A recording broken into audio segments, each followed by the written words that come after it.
Welcome. My name's Rossi Griffiths. I'm a solicitor that specialises in protecting your assets from care home fees through the use of trusts. I'm sure you're thinking this is a little bit different, but we're all trying to adapt to the new norm. So just to go through what we're going to be discussing, I'm going to explain to you through use of trusts and through powers of attorney and your wills how we can have this package that protects your assets from care home fees. I'll be following it up then with a video conference, and following that we'll have to have then a signing meeting, and it'll either be myself or one of the other solicitors in our team that'll come out to see you. We're just trying to limit the amount of contact that we're having and dealing with it remotely in this new norm that we're all adapting to. So I'm going to start to explain exactly what we do, but that'll be the process, and we'll certainly then go through that and reiterate it at the end should you want to express an interest and have further discussion in this package. So this is how we seek to protect your assets. Just to give you a background, 1 in 6 people is going to have dementia, and those figures are rising. We've got people living into older years and the mind can't keep up with the body. So a lot of people say, well, you know, my family are going to look after me and I'm not going to go into a care home. It's not always going to be the case. Sometimes that decision is going to be taken away from you. So what you need to consider is, under the Care Act, they can actually go after your property as a contribution toward the care home fees. The way they assess it is that the needs that you have don't come under what they class as a nursing requirement. So what they have is this assessment that's made. And if that assessment doesn't have enough tick boxes, they'll say, well, okay, you've got to go into care, but you've got to privately fund this. So the first thing we look to do is we look at the way that you hold a property. So the one thing I want to be clear on here is we can't deal with this in situations that we've got people who are maybe an individual. This is for couples that own a property together. So the first thing they will look to do is go after the property. So the ownership, there are 2 ways you can own a property. You've got joint ownership or you've got tenants in common. Joint ownership is the most common format, and that is where you own 100% of the house together, but there are 2 named owners. One passes away and the survivor still has 100% share. So regardless of what your wills do, the joint ownership means that the law of survivorship applies. And this is most commonplace with most situations. Tenants in common is where you can actually hold the property in different percentages. So you'd say 50-50. You can have 60-40 depending on contributions. People have come together maybe later in life, made different contributions towards the property. So the first thing we're going to be doing is we're going to sever the title of the property to make sure you are tenants in common 50-50. And the reason we do this is one of you is going to go into care. They are going to then look and say, well, we're going to want a financial contribution. If you've got 100% of the house in your name, there's 100% of the house that's available to contribute toward care. So 50% is going to be available. So we're going to give a classic example here. So we've got a husband and a wife. The husband is going to go into care. 50% of the property is susceptible toward care home fees at that stage. The wife still owns her 50%. There is a sliding scale of how much money that you're allowed to retain from your estate, but I won't get into that now. We'll discuss that when we have a face-to-face. But with regards to the care home, 50% is all that they'll be able to go after at that instant. So the use then of the legal documents, we're going to look at using your wills and trusts. The wills will put everything into trust funds. So the husband will have his will, the wife will have her will, or a husband and husband, or a wife and a wife, whatever situation you have. On the first death, the 50% share goes through the will and it goes directly from the will into a trust fund. So the scenario we have is, first off, husband goes into care, 50% of the property is all they can go after, we've protected half the house. Situation 2, husband is the first one to pass away. And I know, gents, you're probably sitting there thinking, well, he's killed the husband off, he's put the husband in care, we'll put a scenario with the wife a little bit later. So the husband's the first one who's passed away. Now, his 50% share has gone through the will and it's gone into the trust. But not just the house, all of his money, all of the assets, they all go into the trust. Now, in the trust fund, we will be electing, the spouse, wife, husband, they will all be each other's trustees. You can have your children as the trustees as well.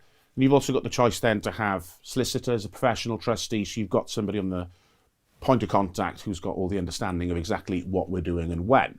But it's very, very simple, and there's a lot of detail in what we do.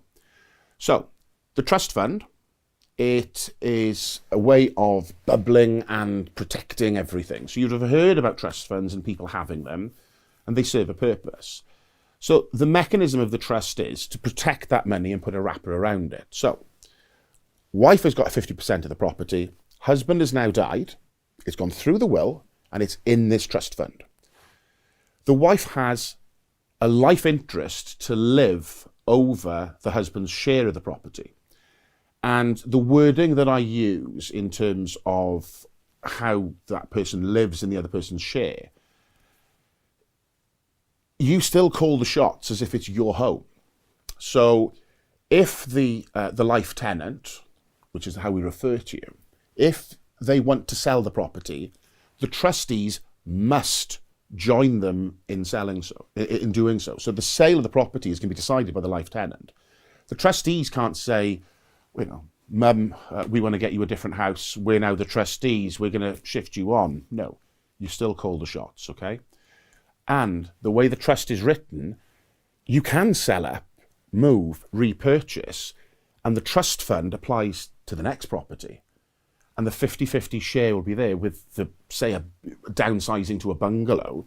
We move it as one unit, so you still only own 50%. And I'll explain why. Husband's passed away.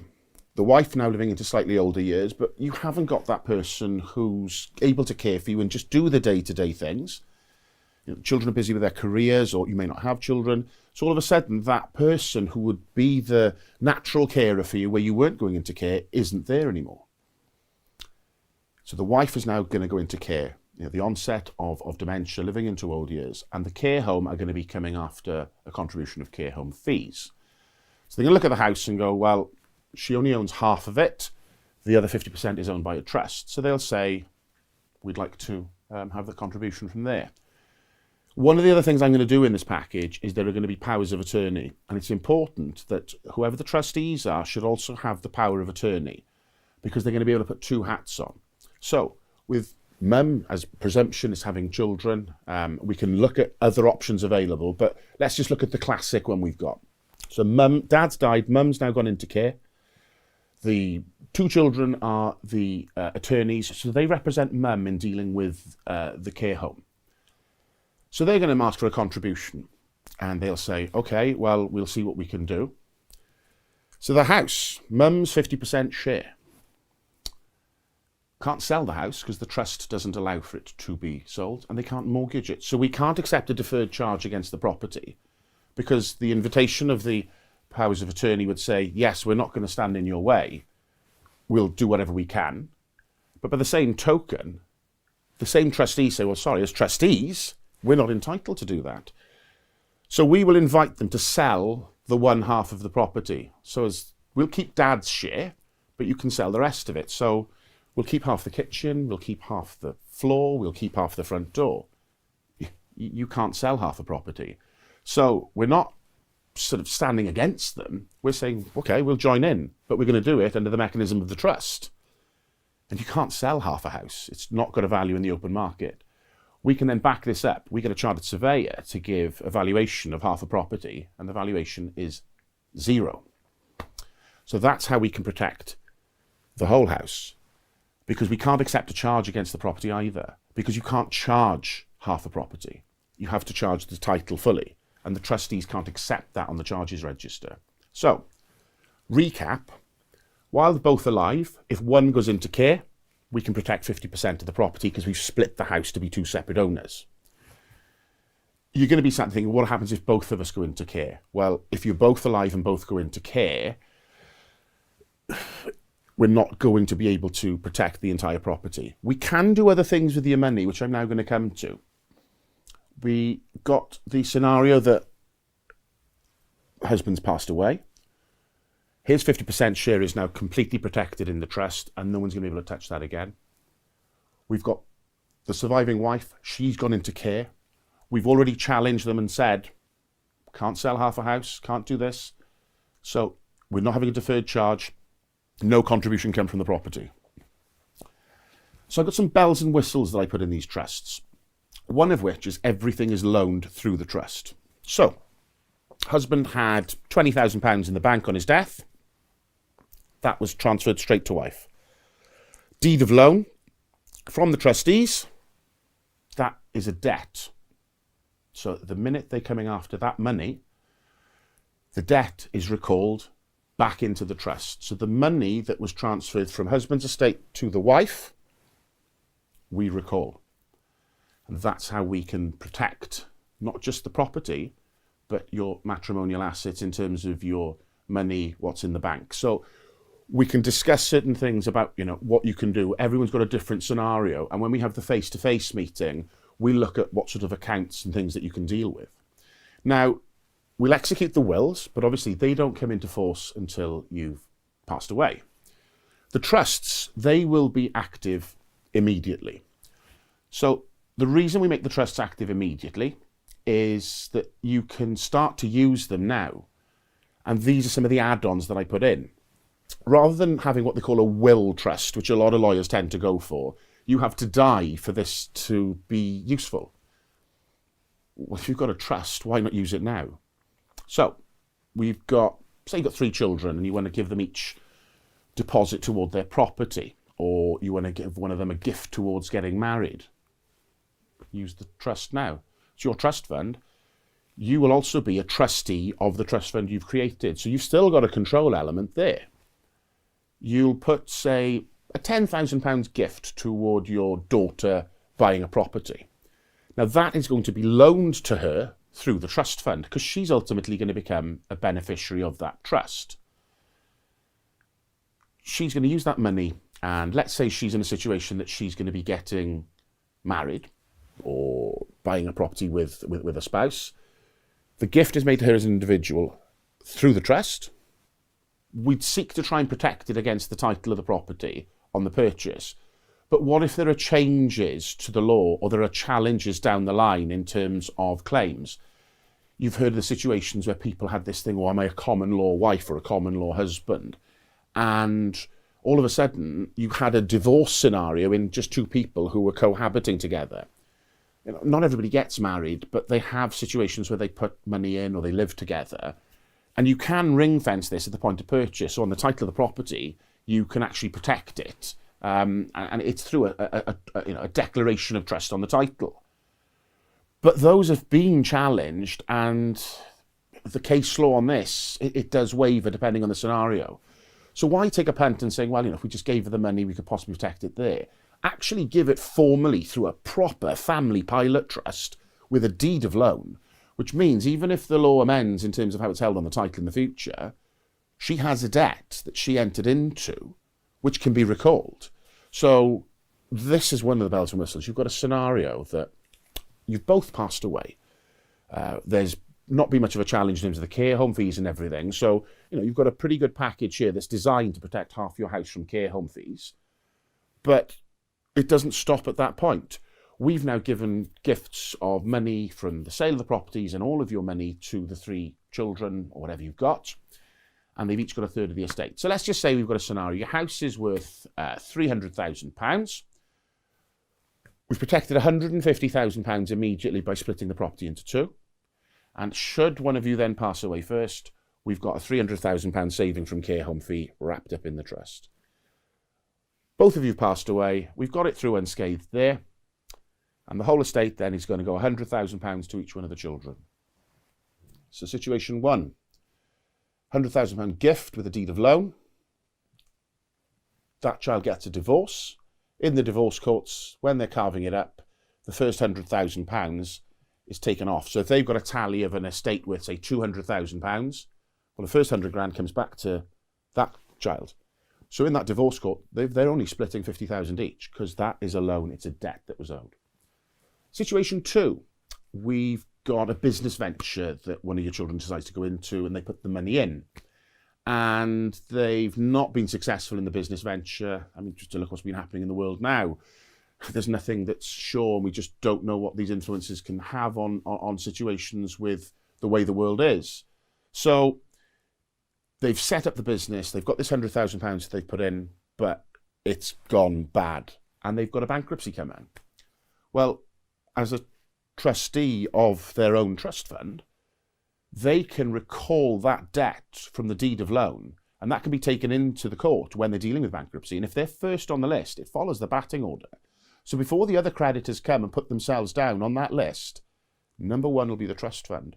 So their house might be gone. There might be debts that are exceeding this massively. But on that basis, that first £100,000 comes back into the trust fund, recalled. 11 months later, once they're released from bankruptcy, doesn't matter if the other creditors all got paid off, whatever the issue is there. They then start back, another £100,000 is given to them. And the third scenario is going to be where we're looking at inheritance tax. And I'm going to touch on that slightly as well with regard to what I do in the trust.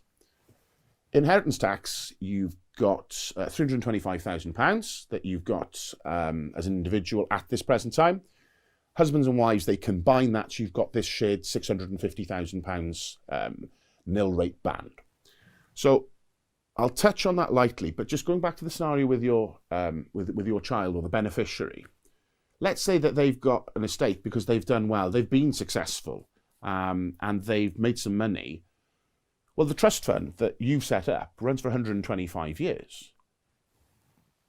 Your grandchildren and great-grandchildren could take a benefit from this. So when your child gets to the point that they've passed away, they've got a taxable estate, and at 40% inheritance tax, we're going to save £40,000 in tax just on the fact that we loaned them that £100,000 because, as you guessed it, the trust fund, it recalls the money at the point of death. So when they're dealing with the estate, that money comes back in, and your grandchildren are going to be £40,000 better off from the tax that didn't have to get paid.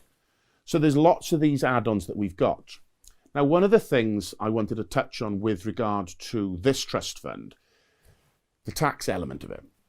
So you've got the £650,000 that I just touched on with regard to husbands and wives, or husband, or wife and wife, whatever your scenario, where you've got this combined nil rate band and you share it. They've now got this residence nil rate ban that came into force where they're trying to protect what they call the family home from having to be sold. So a lot of you would have maybe heard about this £1 million estate. So what we've got now coming in 2021 is you've both got an extra £175,000 each, but that is only applicable to the family home. So where we've got property values that have skyrocketed, it tries to mitigate the fact that the family home has to be sold to obviously pay high inheritance tax bills. One of the things that doesn't qualify is money that's held in trust, except for two kinds of trust. A bereaved minors trust, which is obviously for a child that has to go into trust fund, they can't take the money until they're 18. And they've got this slightly more modern way of looking at it now, which is what they call an 18 to 25 trust. People are far more reluctant with youngsters having money these days. So 25 seems to be a more mature age for them to have the money. So they have allowed for, up to the age of 25, a trust fund to qualify for what they call the residence nil rate ban to be applicable. Well, obviously, you've got to make sure that there's a beneficiary in this trust fund that's under that age for it to qualify, surely. Well, yes, I'll come to that. You've got a £1 million estate that's going to be qualifying only if you've got a beneficiary under the age of 25. But the way I write the trust fund is this. I put a full list of potential beneficiaries. The trust fund doesn't actually set out who the beneficiary is going to be, because that will be at what they call the discretion of the trustees. So this is what they call a discretionary trust. It means that if that trust is ever pulled into a courtroom, let's say because it's challenged in that divorce scenario, the trust doesn't say anything. You can't quantify this trust. They'd have a vague idea of how much money's gone into it, but no one's really going to know who gets what because the way the trust fund is written. This is the technicalities of where we're looking at saying, okay, we're going to have a full list of potential beneficiaries. We've even got children that have been fostered, adopted children that allow for us to qualify to get this £1 million estate through tax-free in a trust fund.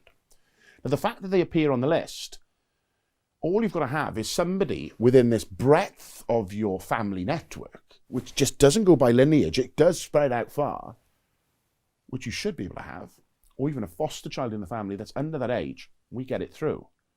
The distribution of the estate could end up with one person, but the list is there to choose from. Discretion of the trustees, and they'll pick where that goes.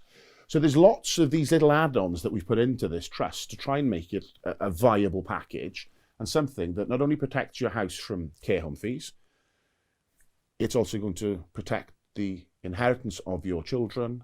It's going to protect your grandchildren and anybody else that's going to be set out within the trust.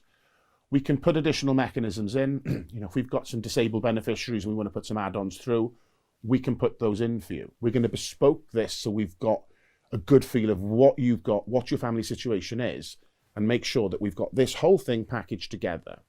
Because the way they look at it in terms of the first point and what you've sat down to actually listen to me talk about is how do we protect the house from care home fees? And the way they look at this thing of a deprivation of assets, you'll see packages where, you can transfer the property out and you can rent the property back off your children. You can't get clever with it. It's going to get attacked. So you can't have a gift with a reservation of benefit for tax purposes, because if you've gifted the property to your kids and then live in it, you're going to get stung on the tax of it anyway. If you then, try to be clever and you've transferred the property, well, if a transfer triggers what they call a deprivation of assets, the reason we do this through wills is the only time a property is seemingly transferred, and the transfer goes from person A to person B or whatever, an assent is what happens from an estate. So because we use your death to be the trigger, the property isn't transferred, it is assented. And the sentence, which is set out in the way that they can come after the deprivation of assets, is only when a property is transferred. So this is why we use wills and we put everything into the trust and we wrap it up. And the add-on is, yes, it's going to be a financial contribution to have something which is a little bit more meaty than your normal wills. But you've got lasting powers of attorney, which everybody should have. There are two kinds, and we prepare both in the package for you. You've got property and financial decisions, does what it says on the tin. Your property can be dealt with as if your attorneys are acting for you. They can sign on your behalf, and they can make the financial decisions for you. So we put some clauses in those as well to make sure that there's some flexibility if you've got a bit of a portfolio and there's some investments that you've got. Again, I'll touch on this in the face-to-face. But you've got the ability then for when you have lost capacity, the people that you've put together, the trustees and your attorneys, that we've got this team that understand what we're trying to do. We're all on the same page. The health and care decisions, it doesn't really take part in what we're doing here, but because we're going to have it, I'll give it a brief explanation. Decisions will be taken from you with regard to making, health and care decisions if you didn't have capacity. Just one, let's say that you're going through a particular kind of treatment. You could have been in care for a little while, capacity's been up and down, and this can happen quite often with like water infections, but you may be having the last bout of radiotherapy, so you've been battling a pretty aggressive form of cancer. It's had an effect on you, but there is going to be a chance to recover. But some of the effects could be a temporary loss of capacity or a limitation in this. Throw a water infection in, and all of a sudden we've got somebody who can't make a decision on that day. And some of the procedures we look at in some medical processes, you've got to have capacity to be able to give an authority on that day to get on with it. Life-sustaining treatment, things like that. So in the 11th hour when there's pressure on, yes, very often medical staff can have an input or they can get to a decision process. By the same token, family members can. But in that no man's land in some situations, the health and care decisions is superb. And there's one other thing the health and care decisions power of attorney allows for you to do as well. If you do go into a care home and you're being assessed as a contribution toward care home fees, the only person who can challenge your care plan is you. So by having the health and care decisions power of attorney, all of a sudden, rather than waiting until you've passed away and then to have a legitimate claim made after your death, well, we don't know how much they'd have bled out the accounts then. Your attorneys sit in that room, they demand a multidisciplinary assessment immediately within the first week. They have the voice under the power of attorney to sit in that room. We have a look and we see if there's any nursing element involved. And if there's any nursing, we're going to be asking that the contribution comes from the NHS fund for the care, and you go into an appropriate care home then. So we use that then as a defence mechanism as well to try and mitigate and limit where they can come after you for care home fees, because they're looking at it in terms of getting as much money out of it as possible. There are restrictive procedures with regard to getting those assessments made. So what you have with those powers of attorney is a really, really powerful voice, and they're wholly necessary, and it all packages together. So I hope I've been clear in what I've set out, and we will be going through any questions that you've got. It'll be a face-to-face meeting with myself. Obviously, we're going to deal with it as a video call, whichever format you're most comfortable with. I'll have some clients that maybe want to do this through a messenger on their sort of phone. They've got the Facebook app. We could be doing this on Zoom. We've got the different sort of Microsoft versions available. So whichever platform you prefer, we can cater toward that for you and make sure that we can get a video call that's most comfortably suited to you. And we can go through any questions that you've got, and we can then bespoke this and fill in any gaps that you may have. So I'm Rossi Griffiths, and thank you very much for listening.